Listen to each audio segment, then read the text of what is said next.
Bulgaria's main opposition Socialist Party has filed a motion of no confidence in Prime Minister Boyko Borisov's government. It follows 6 days of protest against alleged corruption and what demonstrators claim are politically motivated prosecutions. And now several cities across the country are getting ready for another night of protests, as Paul Ging reports. Thousands of people came onto the streets of Sofia for a sixth night in protest against Bulgaria's government and top prosecutor. Demonstrations called for them to resign amid claims of corruption and criminal connections. Public anger boiled over when Gashev ordered police to raid the president's office and arrest 2 of his aides, allegedly on suspicion of disclosure of classified documents. The protest was peaceful until a group of protesters started throwing missiles at the former Communist Party headquarters, now used by the National Assembly as government offices, and were pushed back by police. There were a few people here from a nationalist organization. The same moment they retreated, a small bomb flew and sparked the conflict. Thank God the police dealt with it all wonderfully. All citizens tried to help, and I think they did well in that situation. Meanwhile, the president, Rumen Radev, has accused the prime minister and his cabinet of having links with oligarchs. Paul Ging, Euronews. Well, let's talk now to Professor Dimitar Bechev. He's from the Center for Slavic, Eurasian and East European Studies at the University of North Carolina. Well, thanks for taking time to speak to us here on the programme. Well, there's now a very public spat between the President and the Prime Minister. How do you see this being resolved? Well, there's only one way to resolve it, through elections. Of course, the protesters would like to have early elections with a caretaker government, whereas I guess the current cabinet would rather have the regular elections in the spring. But either way, I think the resolution is just to turn it back to the voters.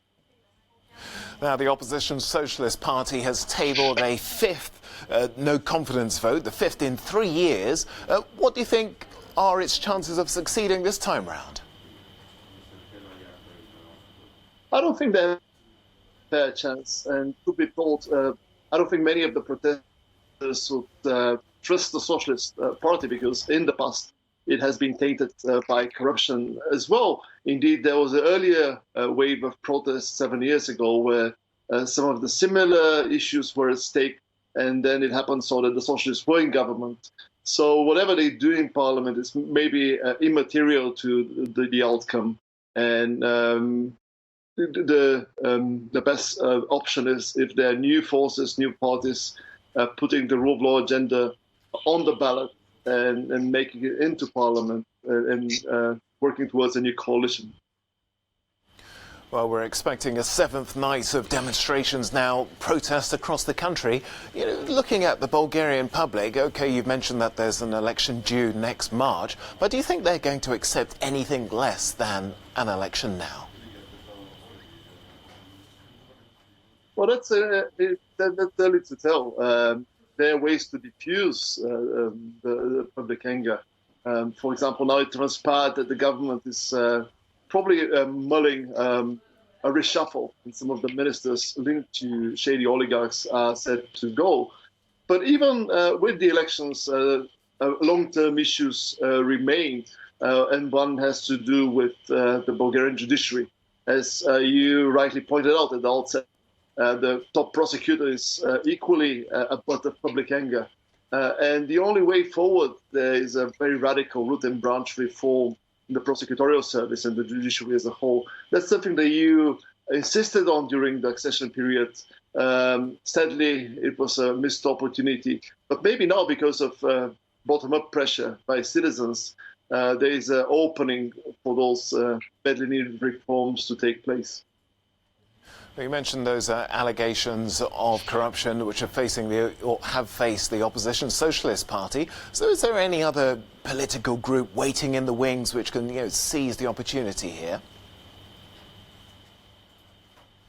Well, one of the organizers of this protest, a small liberal party, actually has waved the flag of rule of law for a long time.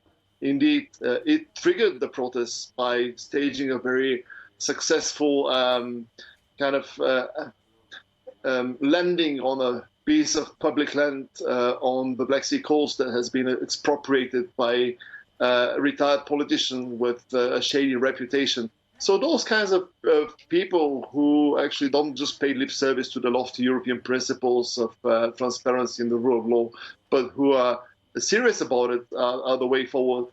But if you are realistic, I don't expect that they will garner a majority.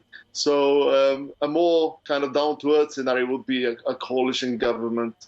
And sadly, it's a question where the main political force, the centre-right GERB, especially under the current leadership, is prepared to change its ways.